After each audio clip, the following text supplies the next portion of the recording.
¿Por qué debo de aprender con la iglesia? La segunda parte. Pero antes de dar inicio a nuestro mensaje, mis hermanos, déjenme compartirles algo que nos ayudará a entender un poco y poner en perspectiva el mensaje de esta mañana. En los inicios de la Primera Guerra Mundial, el gobierno de los Estados Unidos dejó en claro la postura de no involucrarse en dichos conflictos de intereses. Sin embargo, todo cambió a raíz del descifrado de un telegrama con un mensaje encriptado que el ministro alemán de Asuntos Exteriores, Arthur Zimmermann, envió al conde Johann Heinrich, embajador de Alemania en Estados Unidos. Johann Heinrich, una vez recibido este mensaje encriptado, debía reenviar este mismo telegrama al embajador alemán en México. Su contenido descifrado fue este: a comienzos de febrero pretendemos iniciar una campaña sin restricciones de guerra submarina. A pesar de ello, debemos intentar que Estados Unidos se mantenga neutral. En el caso de que eso no ocurra, hacemos a México una propuesta de alianza basada en los siguientes puntos: hacer juntos la guerra, firmar juntos la paz, aportar por nuestra parte una generosa ayuda financiera y asumir que México pretenda reconquistar los territorios perdidos de Texas, Nuevo México y Arizona. Le dejo a usted los detalles concretos del acuerdo. Zimmermann se refiere al embajador alemán en México. Informará al presidente mexicano de lo anterior del modo más secreto posible. Tan pronto como surjan las primeras certezas de una guerra contra los Estados Unidos de América, sugiérale además al presidente de México que tome la iniciativa de buscar una inmediata alianza con Japón y servir también de intermediario entre Japón y nosotros. Por favor, haga ver al presidente que una utilización indiscriminada de nuestros submarinos hace previsible que Inglaterra sea obligada a pedir la paz en unos pocos meses. Se despide Zimmermann. Pero, para sorpresa de los alemanes, el telegrama fue interceptado y descifrado por un equipo de criptoanalistas de los Estados Unidos, donde se encontraban dos de las mentes más brillantes en esta ciencia, el reverendo William Montgomery y el joven Nigel de Grey. Estos dos hombres, juntos con su equipo, fueron los responsables de descifrar el mensaje secreto de dicho telegrama. Y ante la neutralidad de Estados Unidos en esta guerra, dicho mensaje fue suficiente para que el gobierno de los Estados Unidos cambiara su postura y declarara la guerra a Alemania y así prevenir dicha emboscadura submarina. Y algo muy similar sucedió en la Segunda Guerra, mis hermanos, donde de la misma manera, pero aún mucho más complejo, el equipo de criptoanalistas encabezado por William Friedman, quien descifró el enigma del código púrpura. Ellos crearon una máquina capaz de interpretar la frecuencia de los códigos para dejar al final como una especie de crucigrama, donde ellos, al tener las bases de lo que interpretaba esa máquina de manera instantánea, de hecho hay una película de eso, no la estoy recomendando porque no la he visto, no vaya a ser que tenga algo que no quiera usted ver, pero hay una película que se llama Enigma. Si la ves, bajo su responsabilidad, yo no la estoy recomendando, pero en el tráiler miré que de eso se trataba. Miré la máquina que al final dejaba como una especie de crucigrama, y al quedar el descubierto, los criptoanalistas solamente se encargaban de completar las letras de ese crucigrama, de estos criptoanálisis.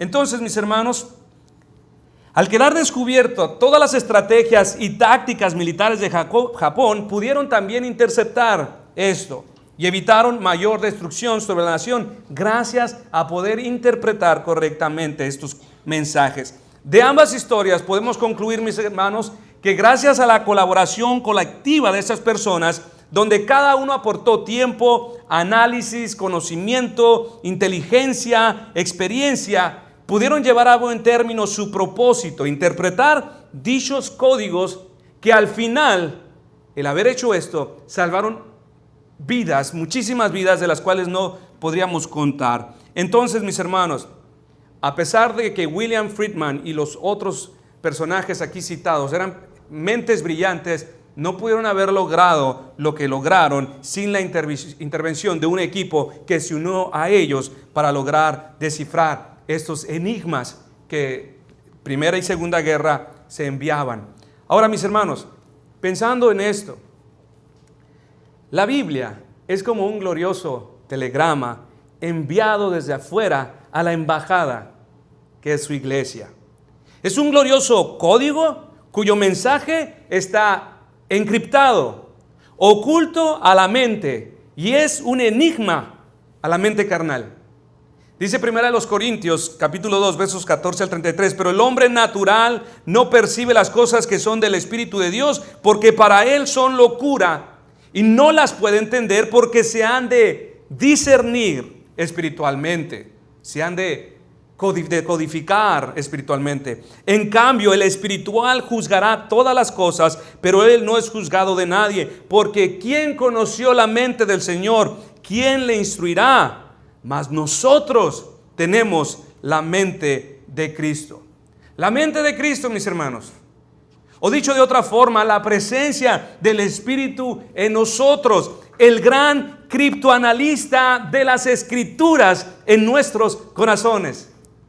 El mensaje de las Escrituras, mis hermanos, para los creyentes no es más un enigma a nuestro entendimiento, sino que es un mensaje que ha sido descifrado ante nuestros ojos para que podamos interpretarlo, entenderlo y aplicarlo a nuestras vidas.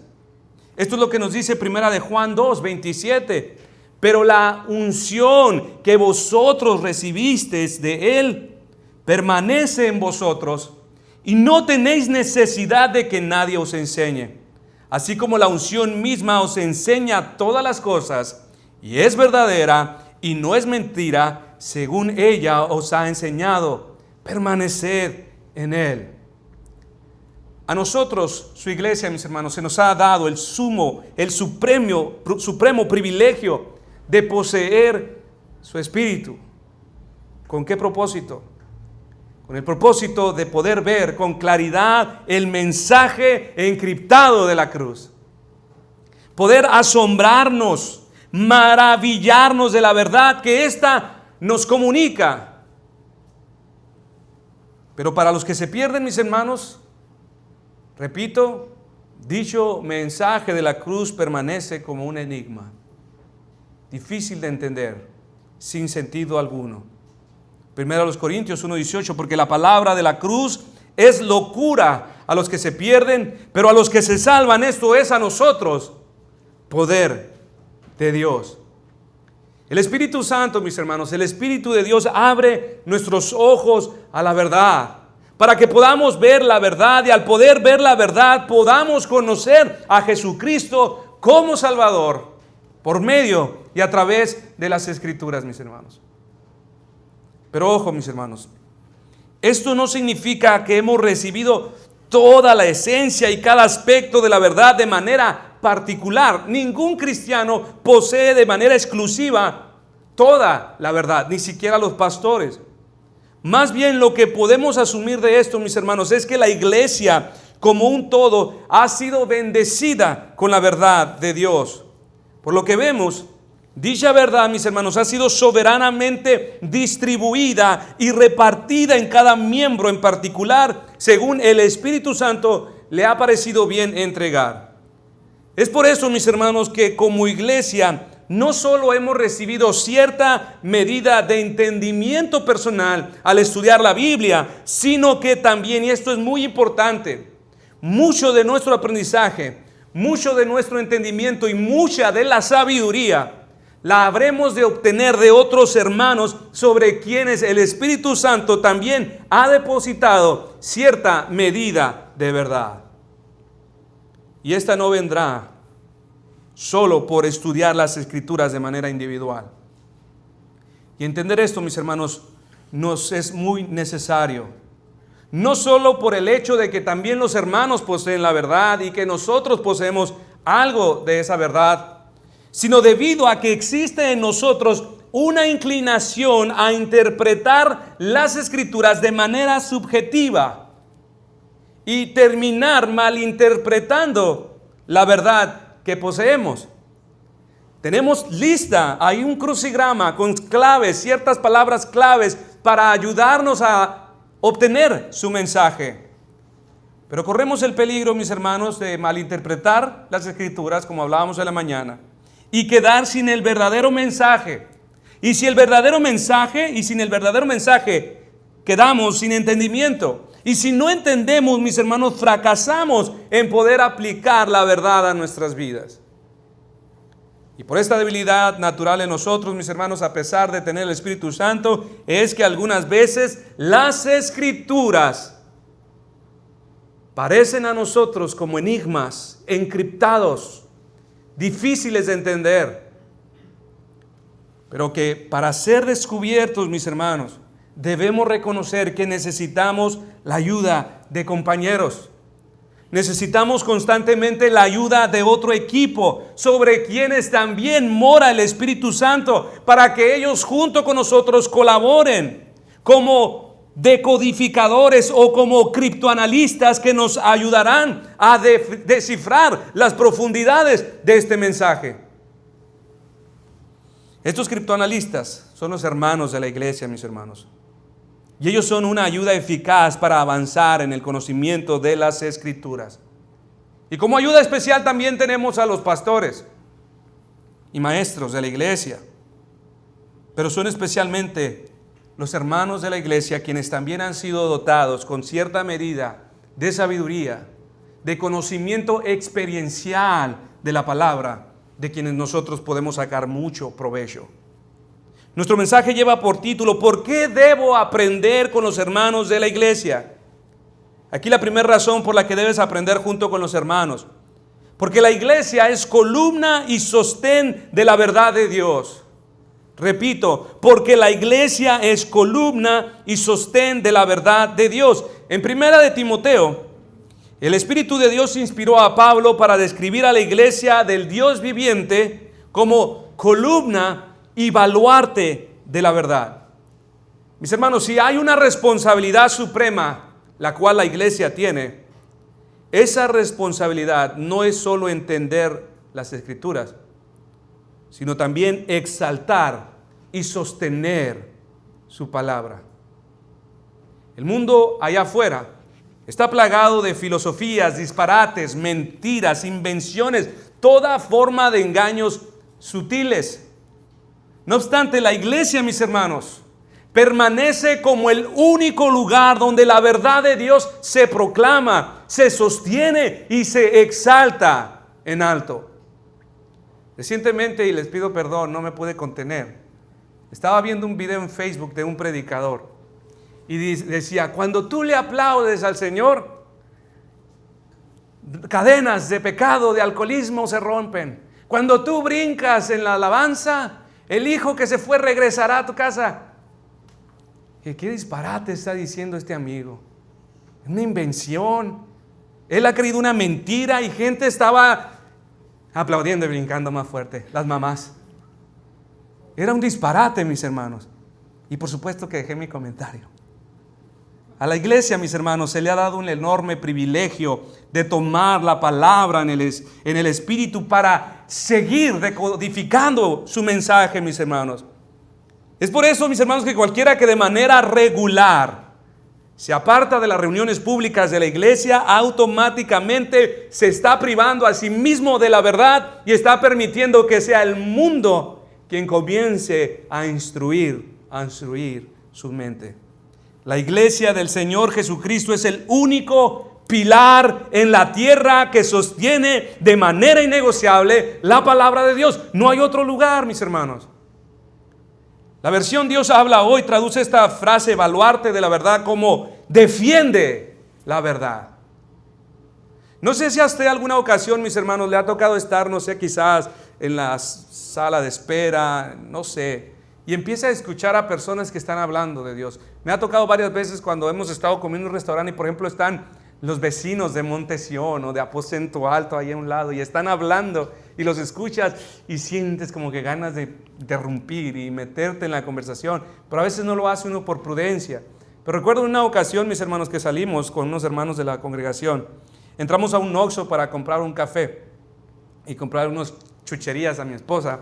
Y cuando salimos, yo y mi hermano, afuera estaba un tipo con un letrero enseñando mentiras, diciendo que la iglesia, que las personas no necesitan ir a la iglesia, que el sacrificio de Jesús nos hacía dioses. Y estaba predicando y proclamando mentira tras mentira. Yo fui y dejé las cosas a mi esposa y uno de mis hermanos se quedó platicando con él. Yo también sentía esa necesidad como de poner a discutir con él, pelear con él. Y dije, cuando vi a mi hermano que tomó la iniciativa en eso, le dejé las sabritas y todas las cosas que le compré a mi esposa, porque yo soy muy espléndido. Y me fui inmediatamente con mi hermano y nos pusimos a pelear los dos. Y pusimos a debatir con ese hombre y empezamos conforme él mencionaba tal disparate, nosotros respondíamos.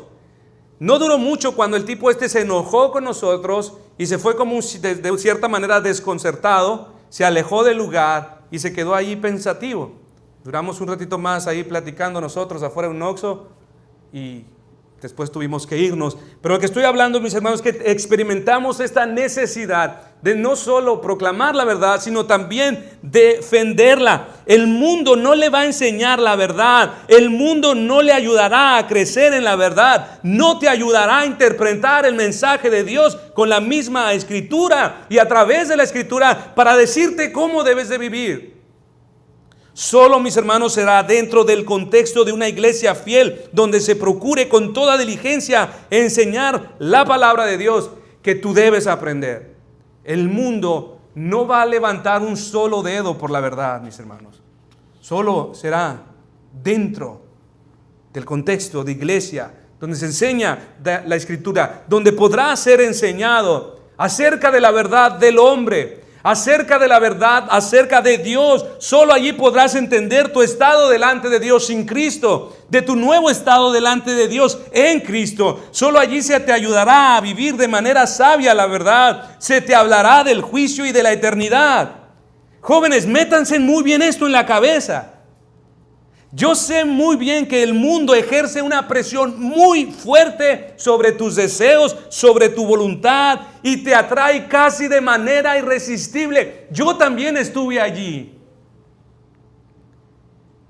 Pero si hay un lugar que te preparará para que puedas estar de pie delante de Dios, mis hermanos, en aquel día final, ese lugar es la iglesia. Si hay un lugar que podrá indicarte la manera en cómo tu alma podrá estar firme ante el escrutinio de aquellos ojos de fuego en aquel día final, no es el mundo ni sus lucecitas. Es un lugar donde se predique la palabra de Dios. No las redes sociales, no Netflix, no YouTube y tantas cosas, mis hermanos. Es un lugar donde se predique la palabra. Es el lugar aunque tus deseos no vayan de acuerdo a estar allí. Sé lo suficientemente racional para decir, aún en contra de mi voluntad, me expondré a la verdad que allí se predica. Por eso cada oportunidad para escuchar la palabra, para estar frente a un lugar donde se enseña la palabra, aún con tus deseos en contra, tú debes mortificarlos y presentarte. El mundo, la televisión, no te capacitará para estar delante del juez de la tierra. Si tú pusieras un gran cuaderno, haz este experimento. Pon un cuaderno en tu salón de clases, en blanco, y escribe, así ha dicho Jehová, y que los demás alumnos escriban el resto de lo que ha dicho. Mirarás las tonterías, las vulgaridades, obscenidades que escribirían. Es todo lo que el mundo puede producir, es todo lo que el mundo puede darte. Inténtalo. Quien podría plasmar palabras verdaderas sobre ese cuaderno, mis hermanos, es solamente la iglesia, que ha sido bendecida con la verdad, quien es baluarte y sostén de la verdad. Del mundo no vendrá nada bueno. El mundo no podrá hacer nada donde tú puedas decir, es digno de mi confianza. No esperes mucho del mundo. Esas presiones juveniles de hoy simplemente tienen un propósito: extropiar tu paz futura. Si tú hablaras con la mayoría de los adultos aquí presentes, todo lo que contribuyó a haber sucumbido a los deseos del mundo es que hoy en día ellos tengan menos paz de la que podrían tener. que siguen luchando con conflictos de sus acciones pasadas, que abrieron una puerta para que Satanás siguiera atormentando en aquellas cosas que hicieron en su juventud. Y si ellos pudieran tener la oportunidad de regresar el tiempo y no hacer algunas cosas, estarían dispuestos a hacerlo, a pagar un precio para que sus conciencias por fin no tuvieran terreno fértil para Satanás. Eso es todo lo que quiere hacer el mundo. Eso es todo lo que va a hacer. Si tú eres cristiano, la atracción del mundo no es para bendecirte, no es para hacerte bien, es poner algo que queme tu conciencia durante el resto de tu vida, en tu matrimonio, en tu juventud, con tus hijos, y seguirte hasta la tumba. Eso es todo lo que va a poder hacer después de que tú eres creyente. Entonces apártate del mundo, porque el único lugar seguro para tu alma es en el lugar donde la Escritura se puede exponer de manera fiel. Mis hermanos jóvenes, ese lugar seguro para tu alma es una iglesia que quiere predicar la palabra de Dios y que la defiende. Te pregunto, ¿por qué entonces aprender junto con la iglesia debería de ser algo muy importante para ti? Porque Dios solo a la iglesia le ha confiado su verdad. No existe otra institución en la tierra con tal privilegio. Pero sabemos que como iglesia somos mensajeros imperfectos. Pero el mensaje que sostenemos es perfecto. La iglesia de Jesucristo es el pilar que proclama el mensaje de aquel que dijo: yo soy el camino, la verdad y la vida. Nadie viene al Padre si no es por mí. Permanecer alejado de este pilar, de este muro que sostiene la verdad en el mundo, es entorpecer tu entendimiento de la verdad. Es errar en el blanco de la voluntad de Dios para ti. Segunda razón por la que debemos aprender juntos como iglesia, mis hermanos. Porque amar al Señor también es amarlo con la mente. Eso lo vemos en las Escrituras. El Señor dijo en Marcos 12:30: y amarás al Señor tu Dios con todo tu corazón, con toda tu alma y con toda tu mente. Este es el principal mandamiento. ¿Qué es lo que el Señor demanda de cada uno de nosotros? ¿Qué es lo que el Señor constantemente demanda de ti? Que le ames, que le amemos. Pero no cualquier clase de amor, mis hermanos. Él demanda un amor intenso, y esto implica también que le amemos con cada facultad. Demanda que cada parte de nuestro ser grite: te amo, Señor. Más que sacrificio, Dios espera nuestro amor. Más que obediencia, Dios quiere de nosotros amor. Más que éxito ministerial, Dios quiere que le ames. Pero note, mis hermanos, que de todas las formas que Dios espera que le ames, y como lo ha expresado en Marcos capítulo 12, Él quiere que le ames también con tu mente. No solamente con lo que haces o dejas de hacer. Que le ames con tu mente. Y amarás al Señor tu Dios con todo tu corazón, con toda tu alma y con toda tu mente. A muchos no les gusta oír esto. Muchos tienen un problema para amar a Dios en este instante con sus mentes, y están divagando en sus mentes. Muchos estarán dispuestos a demostrar su amor a Dios haciendo muchas cosas, desgastar sus cuerpos, sacrificarse, dando más allá de sus fuerzas, trabajando horas extras para la obra. Pero si hay algo por lo general la iglesia está casi indispuesta, mis hermanos, es a gastar algo de su energía mental como prueba de su amor por Dios. ¿Sabes cuánto amor se requiere por Dios para que tu mente en este momento pudiera estar totalmente sorbida en la palabra de Dios? ¿Cómo es que puedes estar 2 horas, 3 horas en una película en el cine con toda tu atención enfocada sin distracción? Pero un sermón, mis hermanos, resulta a veces muy cansado a la mente. Por eso el Señor quiere que le ames con la mente. Que esto que tú estás escuchando, que habla acerca del Salvador, tu corazón comience a decir: están hablando de mi gran amor. Y entonces tu mente se enfoque con todo su ser. Dios espera que le ames con cada parte de tu ser. Con nuestras manos, con nuestros pies, con nuestra fuerza, Pero esto incluye también con nuestra cabeza. Amar a Dios también consiste en hacerlo con la razón, con el intelecto, con el estudio y aprendizaje de la palabra. Cuando yo y Chris éramos novios, ella me escribía cartas y yo le escribía cartas. ¿Cuántas veces cree que yo leía la misma carta que ella me envió? Todas las cartas que tengo de ella parecen viejitas, porque creo que las leí muchas veces y yo creo que ella hizo lo mismo. Y lo mismo espera el Señor, mis hermanos. Que le amemos con nuestra mente y estemos dispuestos a estudiar su palabra, a aprender su palabra, porque esta nos habla del Salvador. De hecho, mis hermanos, la acción de cantar cada domingo demanda que también se haga con la mente. No sé si usted lo sabía. No solamente ejercitamos nuestros pulmones, nuestra garganta, nuestra voz. No es solo que aplicamos nuestros talentos al canto, sino que también dice el Salmo 47:7, cantad con inteligencia.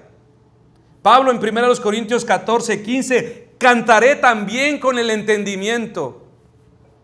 La mente, mis hermanos, juega un rol principal, una función principal en nuestra relación con Dios. Observemos qué tan importante es que consideremos, mis hermanos, las enseñanzas de la palabra. Fíjese qué tan importante, inmediatamente después de la muerte de Moisés, estando allí sobre los límites de la tierra para entrar al Canaán, la tierra prometida, Moisés muere. ¿Recuerda esta historia? El Señor llama a Josué para darle las últimas indicaciones para entrar y conquistar la tierra prometida que el Señor juró a sus padres. Esta tierra, como sabemos, estaba habitada por un pueblo fuerte, rodeado de ciudades muy grandes, fortificadas. Allí habitaban los hijos de Anac, los heteos, los jebuseos, amorreos, etcétera, etcétera. Así que Dios llamó a Josué para indicarle la manera que habría de poseer la tierra. Si nosotros no conociéramos el relato bíblico, ¿qué es lo que pensaríamos que Dios diría? Dios le dará una estrategia militar.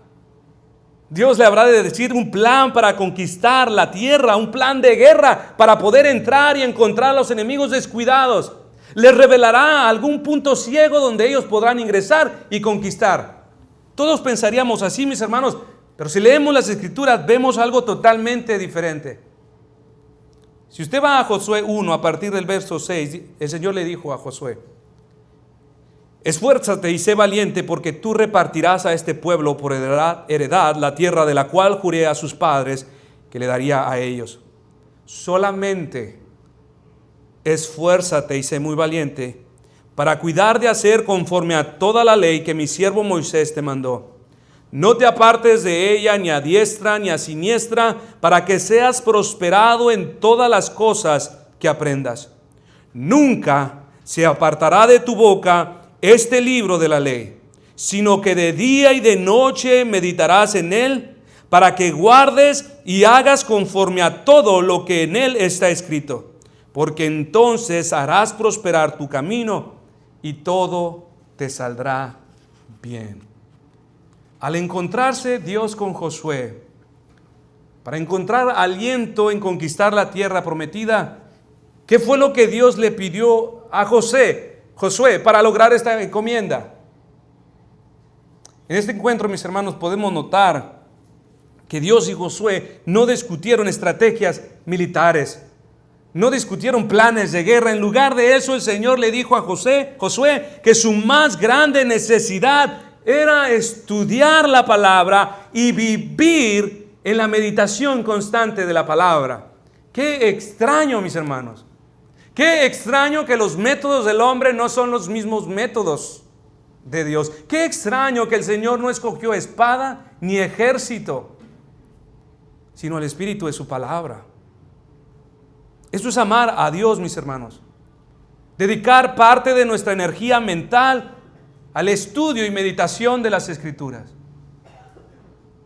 El apóstol Pablo dijo en Filipenses 4:8 algo similar: por lo demás, hermanos, todo lo que es verdadero, todo lo honesto, todo lo justo, todo lo puro, todo lo amable, todo lo que es de buen nombre, si hay virtud alguna, si algo digno de alabanza, en esto pensad. ¿Por qué es tan importante esto, mis hermanos? ¿Por qué es tan importante que nosotros nos apliquemos a la meditación, estudio de la palabra? Ustedes saben, mis hermanos, que su mente es como una tierra fértil, una tierra capaz de producir cualquier cosa que allí se siembre. Lo que usted inicialmente siembre en un jardín son las plantas, flores, frutos que inevitablemente germinarán al cabo de un tiempo. Usted no permitiría, mis hermanos, si usted ama su jardín y siembra fruto, flor, no permitiría que ninguna cosa arruine su jardín. Sean roedores, pájaros, plagas, insectos, sea cualesquiera cosa que sea que amenace su jardín, usted habrá de emplear cualquier método que le ayude a repeler, a ahuyentar todo lo que le perjudique. Mis hermanos, exactamente así hacemos y debemos hacer con nuestra mente. Y de esta manera demostramos nuestro amor a Dios cuando ahuyentamos de nuestra mente todo aquello que es perjudicial a nuestro corazón. Amamos a Dios cuando nos rehusamos a pensar en aquellas cosas nocivas y nos centramos en pensar en todo aquello de buen nombre. Proverbios 4:23, sobre toda cosa guardada, guarda tu corazón, porque de él emana la vida. Dijo el puritano William Bridge: esfuérzate intensamente en la meditación, la oración y en cualquier otra disciplina espiritual. Usualmente se dice que cuando la vela arde, el ratón deja de roer, pero cuando la vela se apaga, el ratón nuevamente comienza a roer. Cuando nuestros corazones arden en oración y en la meditación de la palabra, estaremos libres de distracciones. El ratón parará de roer. Todos nosotros sabemos lo que significa esto, mis hermanos, en el sentido espiritual. En experiencia, todos sabemos que cuando nos descuidamos de la palabra, del estudio, de la meditación, nos alejamos de la instrucción de la iglesia, el ratón comienza a roer nuestra conciencia, nuestra mente. Y sabemos que nos está atormentando, que necesitamos venir al apaciguamiento de las Escrituras, a esa paz que fluye de la verdad de Dios. Las verdades de Dios aprendidas aquí en las iglesias, mis hermanos, en la iglesia, son luz, son verdad. Son como insecticidas que nos ayudarán a mantener nuestros enemigos de la mente lejos de nosotros. Nos ayudará a mantener los roedores lejos de nuestras mentes, de nuestras conciencias. Aprender su buena palabra llevará nuestros corazones hacia las cosas que, por medio de las cosas que hemos aprendido, a una paz interna, un consuelo interior, porque no germinan las cosas que estropean nuestra mente y corazón. Otro puritano, Henry Scudder, dijo: Satanás va detrás de las mentes descuidadas. Por tal razón, solo asegúrate de ejercitarte completamente en aquellas cosas que son buenas para la santa meditación y oración. Porque donde quiera que Satanás encuentra una mente descuidada, no perderá esa oportunidad para emplearla en sus obras. ¿Alguna vez te has preguntado, pero qué barbaridad estoy pensando? ¿Qué tontería estoy concibiendo en mi mente? Mis hermanos, has sido contratado por el diablo, en un sentido, para emplearte en sus obras. Y si tienes la posibilidad y si la gracia de Dios no te auxilia, vas a llevar a buen término todas esas tentaciones, hostigamientos, acosos del enemigo. Una persona sabia sabe que su mente debe ser llena de meditaciones divinas. Para el cristiano que quiere vivir de manera piadosa, que quiere amar al Señor, el estudio de las Escrituras, el mantenerse constante meditando en sus estudios, forma parte esencial de su día a día, mis hermanos. Ustedes como cristianos deberían de ser las personas más estudiosas sobre la tierra. Ustedes jóvenes que me escuchan, deberían de ser los alumnos que la maestra, el maestro se siente orgulloso de su manera tan intelectual de expresar sus palabras, sus gestos, su forma de pararse ante la exposición de la tarea y decir: este muchacho se nota que estudia. Charles Spurgeon dijo que si hay una herramienta que podría capacitar la facultad del hombre, que podría demandarlo, podría ¿cómo se dice? Retarlo a ejercitar su mente. Ese es el estudio de las Escrituras. Y eso debería pasar con cada uno de nosotros, mis hermanos. Debiendo de ser ya como maestros. A pesar de tantos años, mis hermanos, debemos de ser capaces de poder ayudar a otros, de hablar, sí, con cierta medida de elocuencia. No hay problema en hablar fluido y tener un repertorio extenso de palabras, porque se supone que somos personas que amamos a Dios con la mente. Y el amar a Dios con la mente, mis hermanos, demanda que ejercites tus pensamientos, tus estudios en todo lo bueno, en todo lo justo, todo lo amable, todo lo puro, en todo lo que encuentres virtud. Si hay algo digno de alabanza, en esto pensad. Pero ¿por qué no podemos hablar de estas cosas por mucho tiempo, mis hermanos? Porque la mayor parte del tiempo nuestra mente está amando las cosas del mundo y podemos desplayarnos en el tema de X, de lo que está lleno nuestro corazón.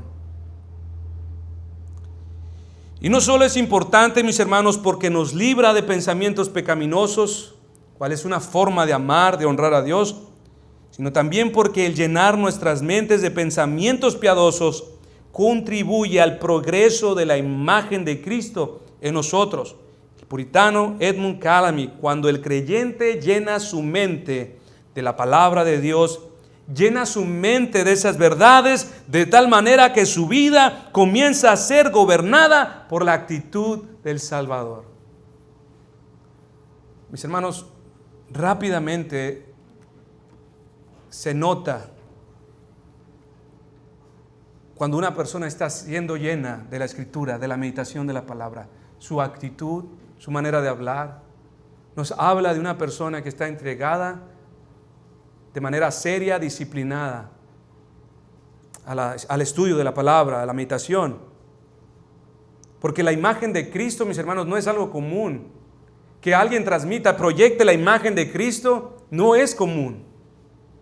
Cuando alguien de manera diligente aplica su corazón a los pensamientos de Dios, la imagen de Cristo comienza a gobernar sus actitudes, sus pensamientos, sus razonamientos, que esto es notorio para todos. Y esto nos lleva a nuestro tercer punto. Tercera razón por la que debemos aprender juntos como iglesia es porque por medio de la enseñanza, la imagen de Cristo aumenta en nosotros. Dijo Pablo en Colosenses 1:28: a quien anunciamos amonestando a todo hombre y enseñando a todo hombre en toda sabiduría, a fin de presentar perfecto en Cristo Jesús a todo hombre. Enseñamos con la intención de que la imagen de Cristo aumente en nosotros. Y si el Señor nos ha dado la gracia, mis hermanos, para ser maestros en este lugar, a mí y al pastor Francisco, predicadores en este lugar, ustedes deben de haber recibido la gracia de ser aprendices,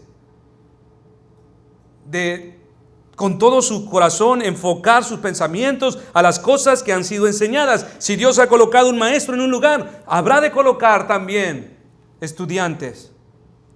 Pero muchos que dicen: yo no necesito de la iglesia para obtener la verdad de Dios. Yo puedo comprarme una buena Biblia de estudio, yo puedo bajar unos buenos sermones, yo puedo hacer esto o aquello. No necesito a la iglesia para aprender. Pero debe entender, mis hermanos, que el aprendizaje del que nos habla las Escrituras no es meramente un asunto académico. Al hablar de aprendizaje en las Escrituras, estamos hablando de un verdadero discipulado. En el discipulado se conectan tanto la enseñanza como la vida práctica. Estas siempre permanecen juntas, nunca se divorcian. Hay un proceso por el cual cada cristiano avanza hacia la perfección de la imagen de Cristo, y este es el discipulado, mis hermanos. El verdadero discipulado no se limita a ser un mero curso académico. Más bien, el verdadero discipulado es el proceso de un aprendizaje experiencial. Este se da entre nosotros. Ese es el verdadero discipulado que verdaderamente tiene significado. Yo podría hablar de muchas cosas aquí. Usted podría citar las escrituras, pararse y leerlas, pero muchas de estas cosas quedan sin sentido.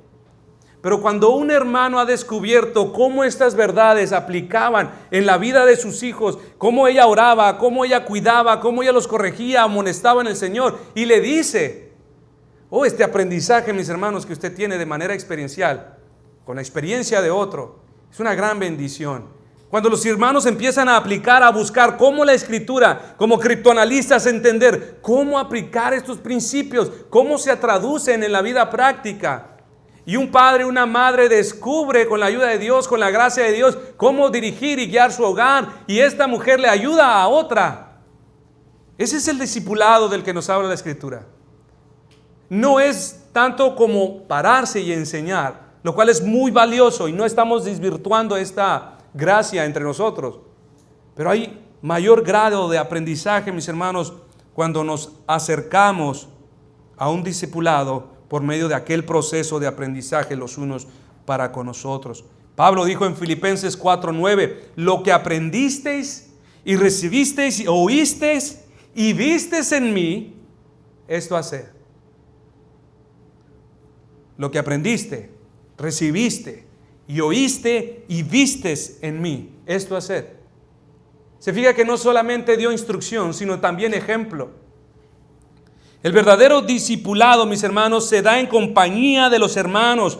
Este no puede darse de ninguna otra forma. En este tipo de aprendizaje se escucha, se permite observar cómo luce en la vida cada principio aprendido. En los días buenos, en los días malos, se dialoga, se enfocan tus dudas, se atienden las impresiones y sentimientos del hombre. En el discipulado es donde todo el aspecto de la interacción humana se lleva de hombro a hombro y tiene significado para nosotros. Es por esta razón, mis hermanos, que es nada sabio y a la vez antibíblico el pensar que se puede hacer iglesia a través de plataformas digitales. Pertenecer a una iglesia virtual donde nadie puede hablar contigo, donde nadie puede personalizar con tus necesidades, donde no hay instrucción, donde no hay ejemplo, es un fracaso al discipulado. Es fracasar como verdaderos discípulos del Señor. Pertenecer a una iglesia virtual, un pastor no puede pastorear a distancia. Los hermanos no pueden orar unos a otros de la manera como lo haríamos cuando estamos juntos. Hay muchas cosas, mis hermanos, que se omiten en un ministerio virtual. Se necesita la cercanía. Necesitamos la constante guía. Esta forma de aprender, mis hermanos, exige la cercanía de la iglesia para ser bendecidos. Exige que los pastores no solo enseñen de manera didáctica, sino también con ejemplo, lo cual es un mandamiento que el Señor nos entrega. Apacentad la grey de Dios que está entre vosotros, cuidando de ella, no por fuerza, sino voluntariamente, no por ganancia deshonesta, sino con ánimo pronto, no como teniendo señorío sobre los que están bajo vuestro cuidado, sino siendo ejemplos de la grey. Muchos de los aprendizajes y enseñanzas dados por Dios en las Escrituras, mis hermanos, no podrán realmente asimilarse de manera aislada, apartados del resto de la congregación. Aprender en la iglesia siempre será mucho más enriquecedor y mucho más balanceado de lo que sería cualquier otra forma. Estar así, o cuando nos reunimos a estudiar un libro, hay mayor beneficio que el solo estudiar de manera individual en sus casas. Ahora, mis hermanos, habiendo dicho estas cosas, ¿reconoces que necesitas a la iglesia para poder aprender? ¿Cómo evaluarías tu participación en el método más importante de aprendizaje en la iglesia, que es la predicación? ¿Estarías dispuesto a cambiar eso, comenzar a participar de todas las formas que la iglesia propone para aprender juntos como iglesia? Sea escuela dominical, sea estudio de un libro, sea un curso, sea el exponernos a la palabra. Y no solo eso, mis hermanos, sino también la interacción entre nosotros. Mire, usted puede acercarse al hermano, a la hermana, hermano, ¿me puede ayudar con esto? Tengo un problema con esto, con aquello. ¿Cómo? Necesito un consejo. Usted hágalo. Y si la persona no sabe qué responder, al menos puso sobre ella una fuerte motivación para que se ponga a estudiar. Si usted quiere preguntarle a su esposo, pregúntele a su esposo, a su esposa, y si ella no entiende, no sabe qué responder, al menos usted está poniendo ascuas sobre su conciencia. Hey, ponte las pilas. Porque estamos siendo bíblicos al acercarnos a nuestros hermanos y buscar el consejo, la sabiduría, la experiencia de los demás. Mis hermanos, otra vez, yo quisiera que esta iglesia aprendiera que los pastores no tienen la verdad absoluta, que no son los príncipes de la iglesia, ni mucho menos los reyes. La iglesia es un cuerpo, diferentes funciones, diferentes roles, y así como nos ha dado cierta capacidad para entender, hay hermanos que serían de mayor bendición para ustedes en base a su experiencia. Quizás nosotros podríamos citar algo de la Escritura, pero el que ha pasado a través de ese valle sería mucho más enriquecedor su instrucción. Entonces, como iglesia, mis hermanos, aunque sea una iglesia pequeña, tenemos todo lo que necesitamos. El Señor es fiel. Entonces, mis hermanos, ¿estaría también usted dispuesto a dejar atrás esa terrible descripción de algunos cristianos, como los que hablábamos la semana pasada, que han llegado a tener necesidad de leche espiritual en lugar de alimento sólido?